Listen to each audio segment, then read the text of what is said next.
온 세상이 캄캄하여서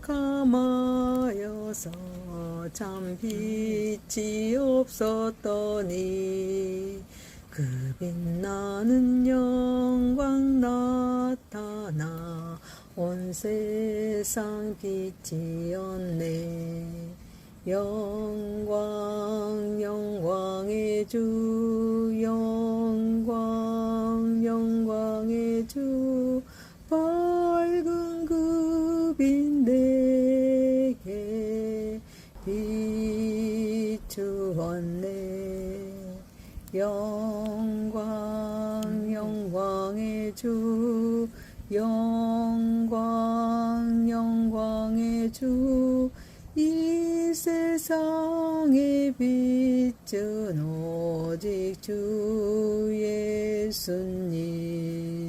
주 말씀을 믿는 사람은 그 마음이 시원하고 주 명령을 준행하는 자 그 길이 환하겠네. 영광 영광의 주 영광 영광의 주 밝은 그 빛 내게 비추었네. 영광 영광의 주 영광 영광의 주 이 세상의 빛은 오직 주 예수님. 제 가운데 사는 사람은 그 눈이 어두워도 그 죄악을 씻는 날에는 그 눈이 밝아지네. 영광 영광의 주 영광 영광의 주 밝은 그 빛 내게 비추었네. 영광 영광의 주 영광 영광의 주 이 세상의 빛은 오직 주 예수님. 전능하사 천지를 만드신 하나님 아버지를 내가 믿사오며 그 외아들 우리 주 예수 그리스도를 믿사오니 이는 성령으로 잉태하사 동정녀 마리아에게 낳으시고 본디오 빌라도에게 고난을 받으사 십자가에 못 박혀 죽으시고 장사한 지 사흘 만에 죽은 자 가운데서 다시 살아나시며 하늘에 오르사 전능하신 하나님 우편에 앉아 계시다가 저리로서 산 자와 죽은 자를 심판하러 오시리라. 성령을 믿사오며 거룩한 공회와 성도가 서로 교통하는 것과 죄를 사하여 주시는 것과 몸이 다시 사는 것과 영원히 사는 것을 믿사옵나이다. 아멘. 하나님의 말씀은 이사야서 9장 1절에서 7절입니다. 전에 고통받던 자들에게는 흑암이 없으리로다. 이적에는 여호와께서 스브론 땅과 납달리 땅이 멸시를 당하게 하셨더니 후에는 해변길과 요단강 저쪽 이방의 갈릴리를 영화롭게 하셨느니라. 흑암에 행하던 백성이 큰 빛을 보고 사망의 그늘진 땅에 거주하던 자에게 빛이 비치도다. 주께서 이 나라를 창성하게 하시며 그 즐거움을 더하게 하셨으므로 추수하는 즐거움과 탈취물을 나눌 때의 즐거움 같이 그들이 주 앞에서 즐거워하오니 이는 그들이 무겁게 맨 멍에와 그들의 어깨의 채찍과 그 압제자의 막대기를 주께서 꺾으시되 미디안의 날과 같이 하셨음이니이다. 어지러이 싸우는 군인들의 신과 피 묻는 겉옷이 불에 석같이 살라지리니 이는 한 아이가 우리에게 낳고 한 아들을 우리에게 주신 바 되었는데 그의 어깨에는 정사를 메었고 그의 이름은 기묘자라 모사라 전능하신 하나님이라. 용존하시는 아버지라 평강의 왕이라 할 것입니다.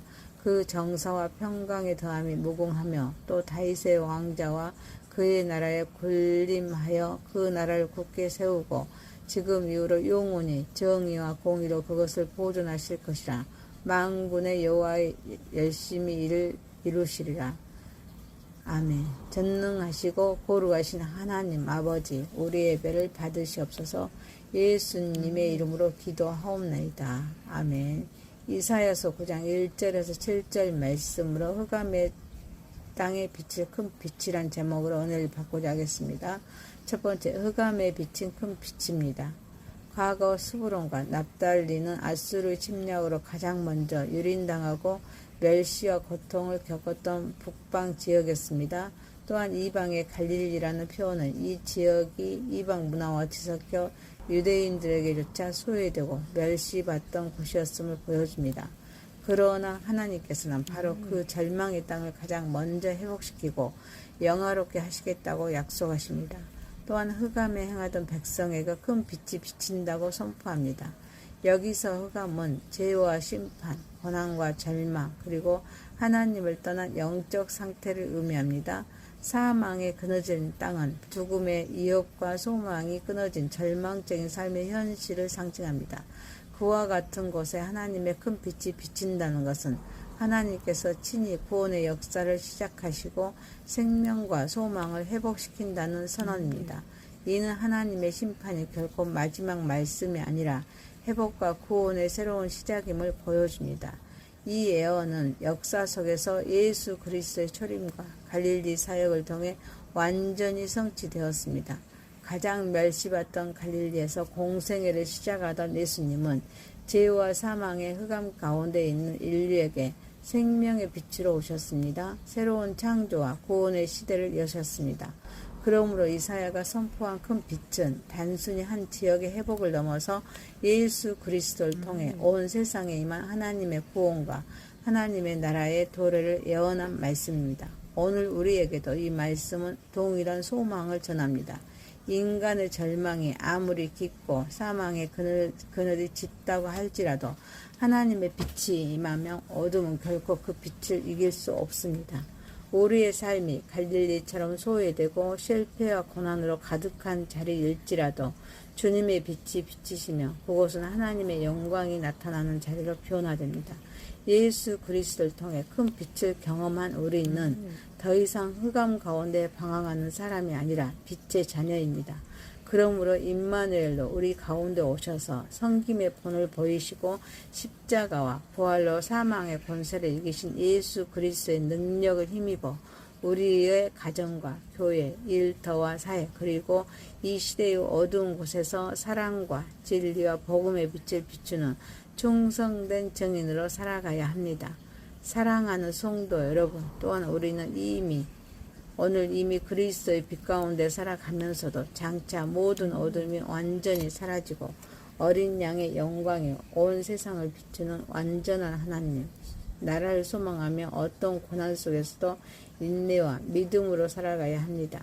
이것이 흑암에 비친 큰 빛을 경험한 성도들의 삶이면서 하나님께 우리를 부르신 거룩한 사명임을 알고 하나님께 영광 올려드리는 저와 여러분이 되시기를 소망합니다.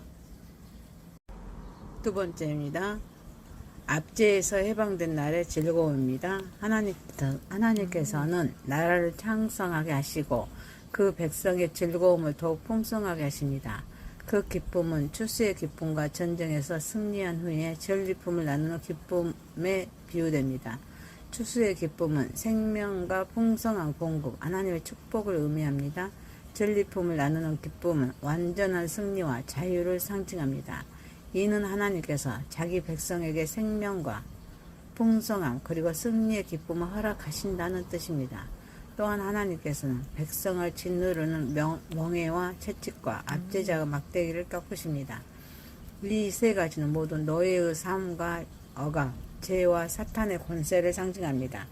하나님께서는 이 모든 압제의 도구를 완전히 부수시며 미디안의 날처럼 사람의 힘이 아니라 하나님의 전적인 능력으로 구원을 이루십니다. 이는 기드온의 300용사를 통해 미디안을 물리치셨던 것처럼 구원의 인간의 능력이 아니라 하나님의 은혜와 권능으로 이루어짐을 보여줍니다. 더 나아가 군인의 군화와 피 묻는 겉옷이 모두 불태워집니다. 이는 전쟁의 도구가 더 이상 필요 없는 시대, 곧 하나님께서 이루시는 참된 평화의 시대가 시작됨을 상징합니다. 하나님께서 주시는 구원은 단지 전쟁에서 승리나 예적인 회복에 그치지 않고 전쟁 자체를 끝내시는 완전한 평화의 회복을 의미합니다. 하나님은 억압을 기뻐하시는 분이 아니라 해방을 이루시는 구원의 하나님이십니다. 하나님의 구원은 단순히 죄를 용서하시는 영적인 차원에만 머물지 않습니다. 영혼의 회복은 물론 공동체 회복, 참된 기쁨과 평화, 나아가 실제적이고 사회적, 경제적, 정치적 억압으로부터 해방까지 포함하는 총체적인 구원입니다. 멍해와 채찍과 막대기로 상징되는 모든 압제의 권세가 완전히 꺾이고 전쟁의 도구들마저 불태워짐으로써 다시는 전쟁이 필요 없는 하나님의 평화가 임하게 됩니다. 무엇보다 승리의 주체는 오직 하나님이십니다. 기드온의 300용사를 통해 승리를 이루신 것처럼 우리의 구원과 해방도 인간의 자격이나 능력, 세상의 힘으로 이루어지는 것이 아니라 하나님의 은혜로 주어집니다. 그러므로 우리는 자신의 한계를 인정하고 오직 주님만 의지해야 합니다.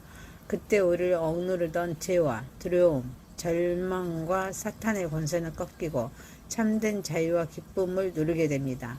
예수 그리스도를 믿는 우리는 더 이상 죄와 세상의 노예가 아닙니다. 십자가와 부활로 이미 승리하신 주님 안에서 축수의 즐거움과 구원의 기쁨은 날마다 누리며 담대하게 살아가야 합니다.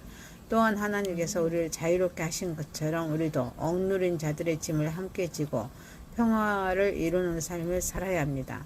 피묻는 군복이 불태워지듯 우리의 안의 분노와 미움, 다툼과 원한도 십자가 앞에서 내려놓아야 합니다. 그리고 여전히 세상의 무거운 멍에 아래 신음하는 이웃과 다음 세대에게 십자가의 해방과 복음을 전하며 그들을 사랑으로 섬기는 평화의 도구가 되어야 합니다.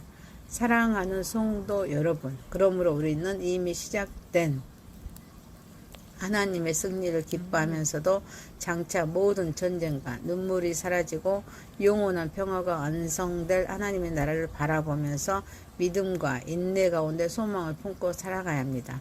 이것이 압제에서 해방된 날의 즐거움을 경험한 하나님의 백성이 살아가야 할 삶임을 알고 하나님께 소망 올려드리는 저와 여러분이 되시기를 소망합니다. 세 번째입니다. 평강의 왕으로 오신 메시아입니다. 흑암과 죽음의 그늘에 앉아있던 백성들에게 하나님은 한 아이의 탄생을 선포하십니다.